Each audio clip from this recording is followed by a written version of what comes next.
1% of dudes rapping, they ain't nice as me. 98% ain't live the same type of life as me. The judge gave me life and then they sent me where the life is be. That level 4 with depth and vice, the type of stuff they like to see. Two choices, fight or flee. I refuse to die a chump. I never been a mark, but damn, it's scary when that riot jump. I seen dudes cry, get pumped, and some sexually brutalized. Knew a dude who lost his life and he was only doing 5 year-long racial fights when homie all you do is ride. Lonely days and nights up in a hole causing suicide. From the moment you arrive, you see the Mexican mafia, AB skinheads with big giant swastikas, pro-black philosophers, the BGF, the Kumi, and Muslims who will murk you from the nation to the Sunni. That MS was loony, quick to ride up on they rival. Even Christians went to church, hide knives up in a Bible. Political and tribal, the Crips and Damus, the Long Beach, the Hubs and the Dubs and the Grooves, the IE, the Bakersfield, the Dago Pyrus, the hustlers quick to roll, the gangsters gon' move. Whatever clique you choose, you better stay.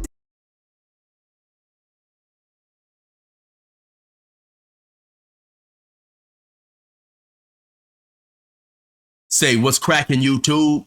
It's your boy 16 to life, and I'm back like I'm on a parole violation. You're down. Now, for those of y'all new to my page, in 1994, I got arrested. I was eventually sentenced to 16 years plus life, and I served 24 years straight in the California prison system. During those times, I accumulated some good stories. I'm gonna share one with y'all today. If you like this video, be sure to hit the like button, leave a comment, subscribe, and when you subscribe, make sure you hit that notification bell. That way you will be notified anytime I drop a story. You can hop on it ASAP Rocky. Also, like I told y'all, man, I be rapping. The flow is nothing like Curtis Blow. Yeah, that's me on the intro. That song is not released yet. Head to my YouTube playlists. Go to gas stations, scroll down, go to gas station, scroll down, you will find my music there. Now, let's hop into this story. So this topic right here, yeah, I was in the cell with a white Crip. This white Crip happened to be my homeboy from the street. And so for whatever reason, this topic is always something that's, it seems like it's intriguing to those who, you know, follow the prison stories and stuff like that. And I guess one of the reasons is that we know, if you know, follow the prison stories, that doing time in California is separated along racial, along your race. You know, if you black, you chill with the blacks. If you white, you hang with the whites, so on and so forth. So now when you have a white Crip, a white blood, a Hispanic Crip, or Hispanic blood, especially back when I started doing time in 1996, I hear it's a little different now. But when you have them coming to prison and they still remain to either be a Crip or a blood and do their time with the blacks, you know, their race definitely took offense to that. You know, I guess they viewed them as a race traitor, you know. And so I'm assuming, like I say, when you had a white Crip like my homie who would hang with the blacks, you know, one of the reasons that the whites was upset is because not only is this dude programming, he's in the cell, he's hanging with the blacks, but in the event a racial riot or something jumps off, and I'm sure they would be upset about this dude is willing to pick up a weapon against his own people and ride with the black. And so I'm sure that's one of the things that definitely upset him about that. And so, like I said, I knew, and my homie is named Peewee. He goes by the name of G-Wee now, but I knew Peewee from the street. I would say he moved down to the city of Bannon, where I grew up at, maybe around 86, 87. Now, due to the fact that he was a few years younger than me, we didn't right away run and hang with the same circle of friends, you know, because by the time, you know, I'm 16, 17, if he's 13 or 12, you know, we're not hanging in the same circles. But a few years later, as he started to hang out more, you know, I would see him around the park. The homies would be out there kicking in stuff. You know, of course, he's a homie. He pushing what we pushing, and so he definitely was accepted. He always was down. I remember a time when him and a few other younger homies stole a car. I don't know if they was getting chased by the police or whatever they was doing, but they end up wrecking the car, and the homie Peewee broke his neck. So then he had one of those halos on, you know, where he had the little metal thing going around and with the little steel coming down to it, and you know, he had holes drilled in his forehead or whatever to keep, I guess, to keep his neck straight, to keep his neck from moving and stuff like that. But yeah, man, Peewee was always with the business. He was always a cold hustler. He always was about his bread, man, getting his paper in a serious way. And so I end up going to the pen, and we end up being cellies in Ironwood on C Yard around 2003. Now it's kind of ironic how we end up being cellies, because initially I was on A Yard, and so what happened was there was a white CRIP who came to C Yard. The white CRIP was from Riverside 1200 block. From C Yard, when he hit C Yard, the whites over there was kind of up, and they was tripping, basically. They was tripping and stuff. And so, of course, administration gets a hold of all this stuff, and he was moved to A Yard. So when the white CRIP came to A Yard, a riot ensued. And so, we went out there and we got it cracking. Actually, I tell a story about that on my page. And so then I didn't get caught up in that riot, but the building that I was in, I believe it was 3 buildings, they put us on lockdown, and they was using that building for kitchen workers. At that time, I didn't have a job. So then they moved me down to, I think it was 2 building. And then from 2 building, they moved me to C Yard. And so, of course, when I get to C Yard, my homie Peewee is over there. And eventually we end up being cellies. And so he told me, about a few of the things that had happened to him on his way down to Ironwood. And so he told me at reception, was a prison by the name of Tehachapi. Now, what reception is when you get sentenced in a county jail and you get your time, they'll send you to a prison that's also has a reception yard on it. And what that basically is when you go there, you get diagnosed, analyzed, and assessed, and they figure out from your points, your charges, if you've been to prison before, stuff like that. The California prison system is based on a point system, and that determines what type of security or what type of housing you'll need. So they have level 1, level 2, level 3, level 4, level 4 being the highest maximum security. So like I said, once you see a counselor and they determine your points, then they shoot you to the prison that they want you to be housed at.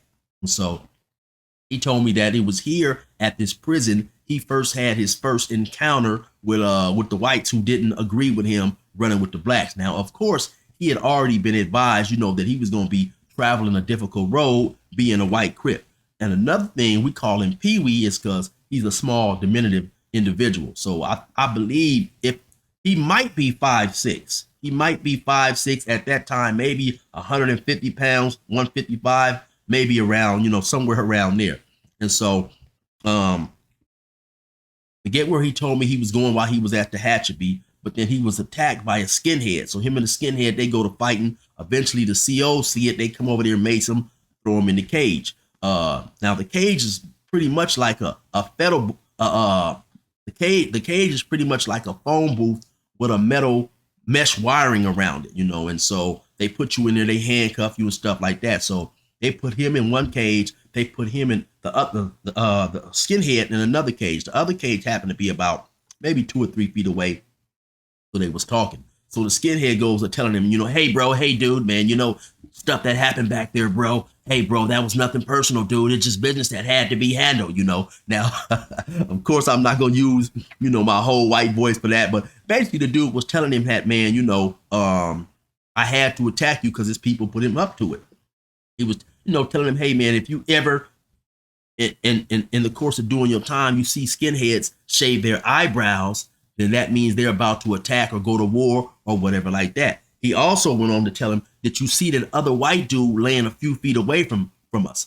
He was my cousin and he was supposed to participate, but he chickened out. So now, of course, he got some repercussions coming for not following through. So the skinhead went on to tell my homie that the white dude was supposed to come over there and stab him. His cousin had chickened out. His cousin was supposed to stab him. Then he was supposed to run over there and start fighting him and try to help his cousin get away with the stabbing. But his cousin had chickened out. His cousin got cold feet for whatever reason. So then he just went over there and ensued the fight or whatever like that.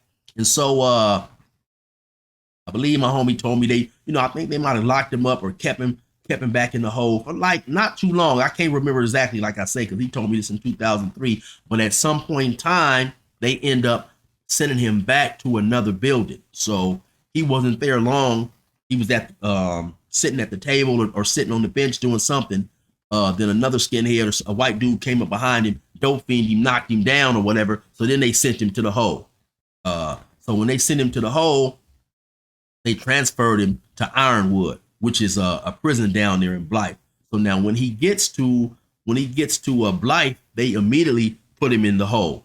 They don't put him on the yard in general population. You know, they want him to go see the committee and stuff like that. So now while he's in committee, he happens to run across another notorious and famous white Crip by the name of Old Man.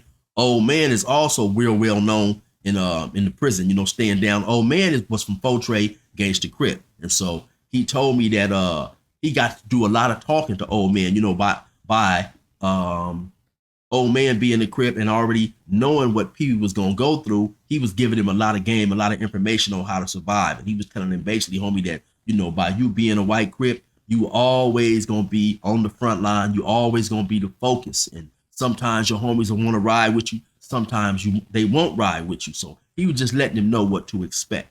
And so at some point in time, they kicked Peewee out of the hole and sent him to Sea Yard.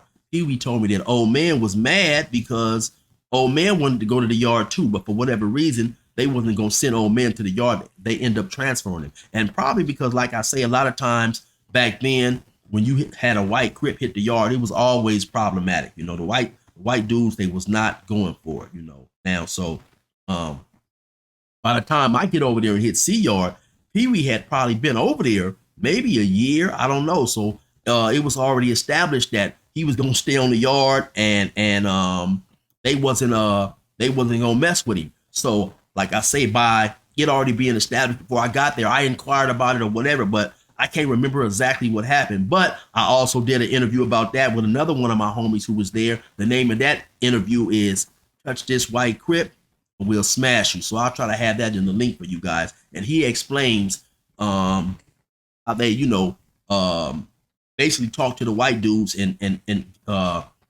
guaranteed my homie Peewee's safety. And so, like I said, you know, when I get there to the yard with him, man, you know, that's the homie. We from the same hood or whatever. So yeah, I was happy to go into the cell with him and stuff. But I told him, you know, hey man, we definitely have to always be on point. You know, of course, we had a knife or two up in there in a little hiding space and stuff like that, because I used to tell him that at any point in time, even though right now the white dudes aren't tripping about you being on the yard, at any point in time, one dude could hit the yard and change the whole dynamics of that. You know, he could change the whole structure of the way the white dudes was feeling and push a line. Now, my homie Peewee at the time, he was on the yard crew. Yard crew is where, you know, you take care of the grass, you water the grass, you clean up and stuff like that. So sometimes he would be outside, you know, doing this thing, and we would get night yard. So I used to tell him, homie, you know, a lot of times I'd be out there with him, the homies would be out there with him, but you know, sometimes I tell him, hey man, you can't get comfortable, you can't get complacent, because you've been here X amount of time and nothing has happened to you. You know, at any point in time, man, something had always happened to you. And I had experienced a similar incident when I first got down to Ironwood, like in '98. I was on a yard. There was a homie down there, white homie. I believe he was from Rialto. He had been on that yard for a while. And then suddenly, some skinhead or somebody pulled up, you know, like, hey, bro, what the hell's that dude doing on the yard, bro? Walking around, bro, hanging with the blacks. And so one day coming from work, yeah, they attacked him. Then later that day, about 2-3 hours that day, when they released everybody to go to chow, the homies took off from the white dudes in the chow hall. So yeah, it's always a potentially problematic situation, man. But like I say, since I knew the homie from the street and we grew up together, that was definitely something that I was willing to, you know, to ride and put my safety on the line. This is the homie. I'm not just to throw him to the wolves. You know, I'm not just to do none of that, man. You know what I'm saying? I know him from the street. He was a cool dude. Actually, too, I do remember one time. So we're sitting in the day room, and my homie, as I stated earlier, he worked on the yard crew. I forget the exact reason why a white dude wanted to come talk to him. And in prison, you know, we have the Hispanics and the whites. They share the TV on one side of the day room. Then we share TV on the different side of the day room with the others, being the Asians, the Samoans, the Koreans, people, anybody that's not part of the three major race groups, being Hispanic, Black, or whites, are considered others. And so anyway, some white guy came over there, man, and I was happened to be doing something, and he didn't come super close to my homie. He gave him that respect. He got like maybe 3 or 4 feet away, and my homie was kind of turned watching TV, and he said, "Hey man, may I talk to you for a second?" So then my homie Peewee, he turned and he flinched, because now it's a white dude on the side of the black day room. So then I got up and I pushed over there, but the white dude, he wasn't tripping. He was asking Peewee, he had if he wanted to change jobs or something. I can't remember the exact nature of the conversation, but I'm just saying that at all times, by being a white Crip, you definitely have to be on point, because you never know when someone may be sent to try to attack you or whatever. So yeah, man, the homie Peewee, we end up. So what happened is later that year, I got over there, I believe in May. We end up getting into a riot with the Bloods, and so we end up going to the hole. When we went to the hole, he got called back out to court for something else, and then he came back, and after a month or two, right when he got back, maybe not much longer, I was released to go back to general population. So yeah, he got out. He ended up getting out. While we was back there, he knew that he was short. He was short to the house, and he was telling me how the sergeant or the lieutenant was talking to him, telling him, "Hey man, why do you even want to hang with these guys?" Talking about the blacks and the Crips. Why you won't even be around these guys and jeopardize yourself, man? Why you want to jeopardize your safety and your freedom? Because Peewee was like, he was short. I think he only had like a month or two. So he was telling him, man, you ought to just stay in the hole back here, man. I'm not going to release you. I'm not going to put you back on the yard and, potentially have you ruin my yard or get in trouble yourself. So due to the fact that Peewee was short and going home, and I had a life sentence at the time, he called and talked to one of the sergeants or whatever and told him, "Hey man, I'm getting ready to leave. Can I give my homeboy all my property and stuff?" So yeah, he gave me a whole bunch of soaps and a whole bunch of food and stuff that he didn't need due to the fact he was going home. Then once he got out, he looked out for me. He sent me a couple of packages, sent me a female and stuff to talk to and holler at, gave me hooked me up with a pen pal and stuff like that. Would slide past my mom's house and on Mother's Day, hit her with flowers. He was a real solid homie. So he ended up getting out. I think he ended up catching the case, going back to prison again, man, with another one of our homies who was down there by the name of Thumper. I come to find out not too long ago, Thumper passed away, man. Thumper was from Moreno Valley, from a gang called, I believe it was called Lost Gang. And so, yeah, Thumper ended up passing away. And subsequently, my homie got out again. He ended up going out there to Montana and got caught up for attempted murder on the police. And so I'm gonna try to do an interview with him shortly and let him come on here and explain that. But I believe he ended up getting like about 65, 70 years. In Montana, you have to do like 1/3 of your time. And so I think he's probably got about 10 years in, 12 years in. So he's still got a little bit of more time to go, man. But that was just a short story right there about me being locked up with my homie Peewee, doing a little time with him and stuff, staying down with him. He was a real solid dude. And anyway, yeah, that picture there, that's a picture of him. Hopefully y'all enjoy that story, man. You already know what it is. It's your boy 16 to life. Resume normal program. Them crackers let me out the gate, now the pressure's on. We about to get this shit straight like a pressing cone. The wrong cat to get aggressive on. I bring the bitch up out of niggas while you think they got them dresses on. My reach long and that's the best type. To have some dirty white boys come and smoke you like a meth pipe. And leave your chest bright red like a fire truck. Kicking your mom's door at night, nigga, and tie her up. I'm wild as fuck and I'm respected by the new youth. I put this pistol in their ear like a Bluetooth. I blow their brains on their new coupe. And have red everywhere just like a function full of soup whoops. Tell your troops I deal with beef like a butcher. My 4-5 pump more guys than Ashton Kutcher. Line pusher, quick to bury your clown. Nigga, I stayed in the park like the merry-go-round. Get it? That gang greasy bitch, that gang need me. Oh, you niggas don't know my name. That gang greasy bitch, that gang need me. I'm out here doing my thing. That gang greasy bitch, that gang need me. I swerve and I ain't